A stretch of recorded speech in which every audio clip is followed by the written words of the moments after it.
পুরো কবরস্থান শুকনো, অথচ কেবল একটি কবরেই ঝরছে মুষলধারে বৃষ্টি। পাকিস্তানের রাওয়ালপিন্ডিতে এমনই এক অলৌকিক ঘটনা ঘটেছে, যার একটি ভিডিও ভাইরাল হলে নেট দুনিয়ায় শুরু হয়েছে তুমুল আলোচনা। দাফন শেষ হতেই আকাশ থেকে নামা এই রহমতের বৃষ্টি নিয়ে উঠেছে নানা প্রশ্ন। আশপাশে কোথাও বৃষ্টি না হলেও কেন ওই একটি কবরের ওপরেই এমন বর্ষণ? এটা কি নিছক প্রকৃতির খেয়াল নাকি অলৌকিক কিছুর আলামত? বিস্তারিত জানাচ্ছেন মেহেদি হাসান। একবার কল্পনা করুন তো, একটি বিশাল কবরস্থান যেখানে সারি সারি শত শত কবর রয়েছে, কিন্তু সেই কবরস্থানেই হঠাৎ করে আকাশ যেন অঝরে কেঁদে উঠল কেবল একটি কবরের জন্য। শুনতে অবিশ্বাস্য মনে হলেও এমন এক ঘটনার সাক্ষী হয়েছে পাকিস্তানের রাওয়ালপিন্ডি। আর এই ব্যতিক্রমী দৃশ্য দেখে বিস্মিত হয়েছেন অনেক প্রত্যক্ষদর্শী। মূলত এই ঘটনাটি ঘটে রাওয়ালপিন্ডির ধোক গুজরান কবরস্থানে।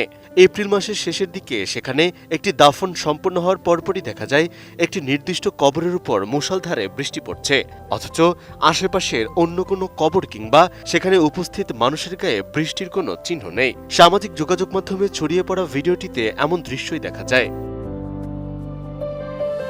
নোভা এলইডি টিভি, ঝকঝকে ছবি, নিখুঁত শব্দ, 5 বছরের ওয়ারেন্টি। নোভা মানি সঠিক মান, নিশ্চিত সেবা।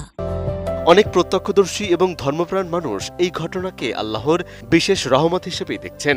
তাদের ভাষায় এটি একটি রহমতের মেঘ, যা শুধুমাত্র একজন মৃত ব্যক্তির জন্য নেমে এসেছে।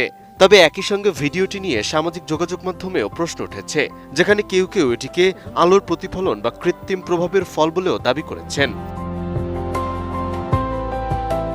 এ বিষয়ে বিশেষজ্ঞদের ব্যাখ্যায় উঠে এসেছে, কখনো কখনো খুব ছোট এলাকায় স্থানীয় আবহাওয়ার প্রভাবে বৃষ্টি হতে পারে, যাকে মাইক্রো ক্লাইমেট বলা হয়।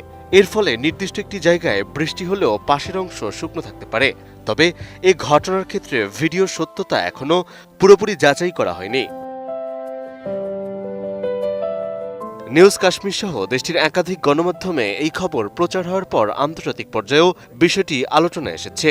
তবে বেশিরভাগ গণমাধ্যমই সতর্কবার্তা দিয়ে জানিয়েছেন, এটি অলৌকিক ঘটনা নাকি প্রকৃতির স্বাভাবিক প্রক্রিয়া তা এখনো নিশ্চিতভাবে বলা যাচ্ছে না। সব মিলিয়ে এই ভাইরাল ভিডিওকে ঘিরে কৌতূহল, বিশ্বাস এবং সংশয়ের মিশ্র প্রতিক্রিয়া তৈরি হয়েছে। Mehedi Hasan, ATN news.